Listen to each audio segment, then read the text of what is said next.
Linear algebra के series में today we are going to learn about the row space of matrix.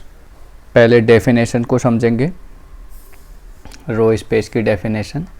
So let A is equal to A is a M cross N matrix, मतलब M row and N column है, ठीक है। then the row space of A is denoted and defined by row space of A, ठीक है। This will be the subset of Rn consisting of all vectors that are linear combination of the rows of A, ठीक है। तो ये रो space क्या होगा, the subset of R N, ठीक है। तो R N consisting of all vectors that are linear combination of rows of A. तो हम ये बोल सकते हैं अगर R1 R2 R3, अगर R1 R2 R3 and so on R M है ना, कितने रो है, एम रो है, आर एम जो है they are the rows of A, ठीक है, they are the rows of A, then the linear combination C1 R1 plus C2 R2 and so on CM RM, this will be the linear combination of R1 R2 and so on RM, where Ri is ith row of matrix A, ठीक है। So this linear combination will be the row space of A, clear है। तो इसी को हम row space कहेंगे। Just for example, example के through आप समझो, एग्जाम्पल के थ्रू आप समझें। तो सपोज ए मेरा है ये, ठीक है, ये मैट्रिक्स ले लिया मैंने ए। तो जो इसके R1 R2 है, तो R1 है आपका क्या होगा यहाँ पे, R1 विल बी द 1,2 और R2 will be the second row 2।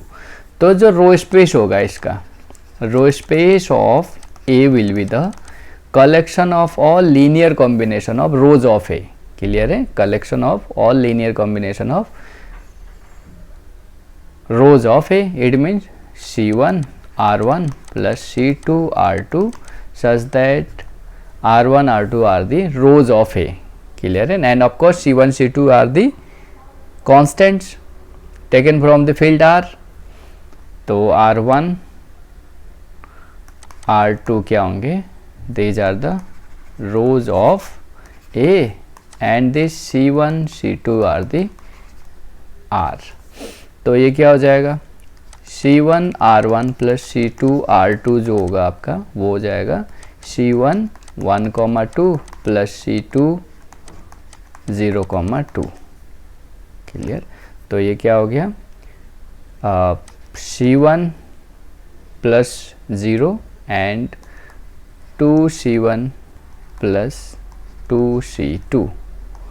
So this is the linear combination। तो आपका रो स्पेस क्या हो जाएगा, the row space will be here, row space जो हो जाएगा of A will be just vector C1 2C1 plus 2C2 such that C1 C2 belonging in R। This is the row space, clear है, यही आपका row space बनेगा, ठीक।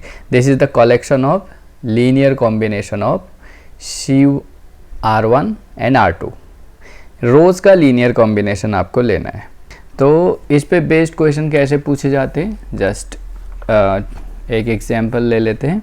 Suppose ए matrix है ये 3 1 -2 4 0 1 -2 4 एंड -3। अब आपसे पूछता है तो whether this vector 5 17 and -20 belonging in row space of A और नॉट, ये इसमें लाई करेगा या नहीं करेगा, ठीक है, ये इसमें रो स्पेस ऑफ ए में लाई करेगा या नहीं करेगा। तो सॉल्यूशन, अगर ये इसमें लाई करेगा, अगर ये इसमें लाई करेगा तो ये क्या होगा, this will be the linear combination of R1 R2 and R3। ठीक है, R1 R2 एंड R3। तो ये देखना है हमें क्या ये जो है इसके रोज के लीनियर कॉम्बिनेशन में होगा। तो सपोज कर लेते हैं इसमें, suppose this given vector is the belonging in row space. ठीक है, रो स्पेस ऑफ ए। तो by definition of the row space, देखो जो भी इस टाइप के प्रॉब्लम हम करेंगे, चाहे लीनियर कॉम्बिनेशन दिखाना है, चाहे रो स्पेस में है या नहीं दिखाना है ना, आगे जब आएगा आइगन स्पेस में आएगा नहीं आएगा एलिमेंट, तो उसके लिए हमें उसकी डेफिनेशन का मालूम होना बहुत ज़रूरी है। We have to know the first definition, then उसके बाद ही हम इसको अटेम्प्ट कर सकते हैं ना। सपोज कर लेते हैं ये इसमें रो स्पेस में आता है, तो अगर ये रो स्पेस में आएगा तो ये इसके जो रोज होंगे है ना, उनका लीनियर कॉम्बिनेशन ये आ रहा होगा। ठीक है, तो by definition this given vector is the linear combination of rows of A. तो ये क्या हो जाएगा, 5 17 minus 20 will be the linear combination of the vector of the. तो यहाँ से हमें 3 इक्वेशन मिलेगी। तो 3 इक्वेशन मिला। पहला equation 3c1 plus 4c2 minus 2c3 is equal to 5। दूसरा मिल रहा है c1 plus 4c3 is equal to 17 and तीसरा 2c1 plus c2 minus 3c3 is equal to minus 20। तो ये बना। तो आप यहाँ से देखो ज़रा ये सिस्टम कैसा बन रहा है, ax is equal to B format का है ना। चलो a तो यहाँ लिखा है, तो ये कैसा दिख रहा है। चलो अगर हम इसको कोफिशिएंट मैट्रिक्स में लिखे 3 4 माइनस 2 1 0 4 एंड माइनस 2 1 माइनस 3। ठीक है, तो ये c1 c2 c3 और ये आ गया आपका 5 17 और माइनस 20। मैट्रिक्स ए देखो, मैट्रिक्स ए क्या है, 3 1 माइनस 2 है। तो एक जो मैट्रिक्स है इसका जो रो है, यहाँ पे जो हमारा जो सिस्टम बना है उसका कॉलम बन रहा है ना। सिमिलरली सेकेंड रो जो है मैट्रिक्स ए का, सेकेंड रो जो है सेकेंड कॉलम बन गया है। तो ये तो जो हमारा एक्चुअली में जो सिस्टम बना वो ऐसा बन रहा है, A transpose of X is equal to B format का। क्लियर है, बी फॉर्मेट का। ठीक है, बी क्या है एक्चुअली में, B is the column matrix of this one, column of the this vector 5 17 और माइनस 20 इसका कॉलम है, और ए ट्रांसपोज ऑलरेडी गिवन है ए। तो आपके पास ये मैट्रिक्स बना। क्लियर है। अब हमें फाइंड आउट क्या करना है, c1 c2 c3 की वैल्यू फाइंड आउट करनी है। अगर c1 c2 c3 की वैल्यू फाइंड आउट होती है, यानी अगर ये हमारा सिस्टम कंसिस्टेंट है तो ये लीनियर कॉम्बिनेशन होगा। अगर सिस्टम इनकंसिस्टेंट है तो लीनियर कॉम्बिनेशन नहीं होगा। तो वापस से फिर कहाँ आए हम, again Gaussian elimination and Gauss Jordan में। तो हमारा ये हम क्या करते हैं अब, A transpose B augmented matrix of the this system हम फाइंड आउट कर लेते हैं। तो ये क्या हो जाएगा, of course 3 4 minus 2 1 0 4 minus 2 1 and minus 3, augmentation bar 5 17 and minus 20। Clear. अब इसको हमने क्या करना है, गॉस जॉर्डन या गॉसियन एलिमिनेशन मेथड यूज़ करना है और इसको रिड्यूस्ड फॉर्म फाइंड आउट करना है। क्लियर है। तो मैंने इसमें गॉस जॉर्डन यूज़ कर लिया, तो मेरे पास ये आ रहा है 0 1 0 0 0 1 this one and this is 5 minus 1 and 3। Clear है। तो मेरा जो फाइनल ऑगमेंटेड मैट्रिक्स बना ये बना। तो यहाँ से आपको दिख रहा है c1 की वैल्यू 5 है, c2 की वैल्यू -1 है एंड c3 की वैल्यू 3 है। तो अगर हमारे पास ये आ रहा है तो we can write the 5 17 minus 20 in the form of 5 into R1, row हमारा क्या था 3 1 and -2 and -1 into 4 0 1 and +3 into -2 4 -3। So This is the given vector is the linear combination of rows of r1, r2, r3. So the answer is yes, this given vector is belonging in the row space of A.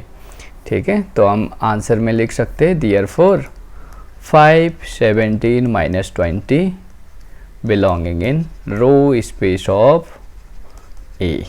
Clear? तो इस तरीके से हम चीज़ें define करेंगे। तो यहाँ पे हमें क्या दिख रहा है? यहाँ पे हमें दिख रहा है अगर आपको किसी गिवन वेक्टर को, सपोज कोई भी गिवन वेक्टर है b, वो जो है रो स्पेस में आएगा या नहीं आएगा ये चेक करना है। क्लियर है? वो जो है रो स्पेस में आएगा या नहीं आएगा ये चेक करना है। तो आपको क्या करना है? आपको करना क्या है? Row space of A, of course यहाँ पे A transpose augmented matrix this one, ये जो सिस्टम होगा है ना, ये जो ऑगमेंटेड मैट्रिक्स होगा वो आपका कंसिस्टेंट होगा।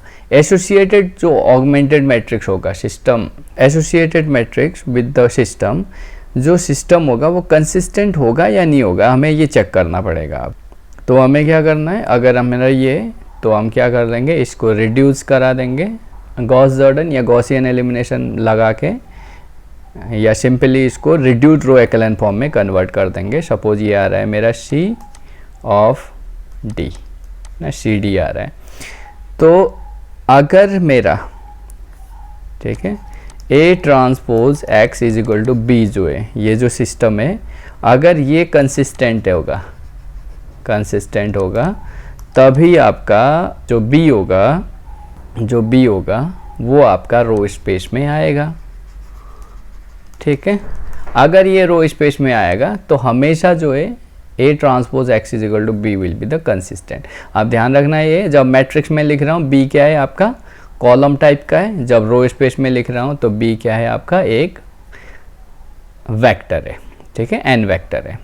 ठीक, तो आप अंडरस्टूड है, मैं इसमें ट्रांसपोज नहीं यूज कर रहा हूँ, आप समझ जाएंगे। जब B लिखा है मैंने तो ये यहाँ पे मैट्रिक्स में कॉलम मैट्रिक्स बनता है, और जब B में रो स्पेस में बात कर रहा हूँ तो सेम वही B का ट्रांसपोज होता है ये।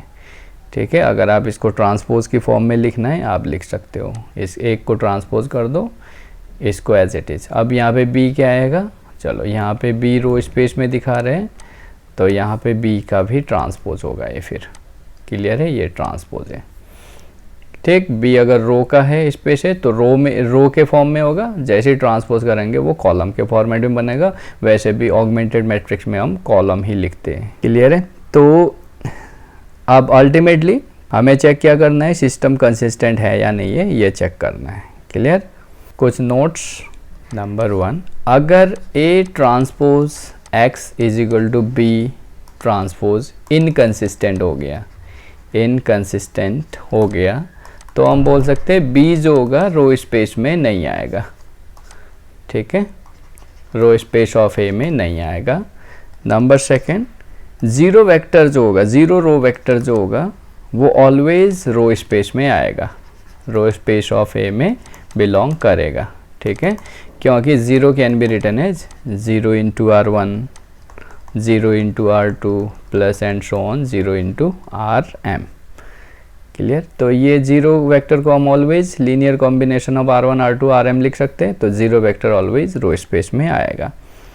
और जितने भी रो होंगे R1, R2, RI, जो RI जो होंगे रोज ऑफ द A, वो ऑलवेज रो स्पेस में आएंगे।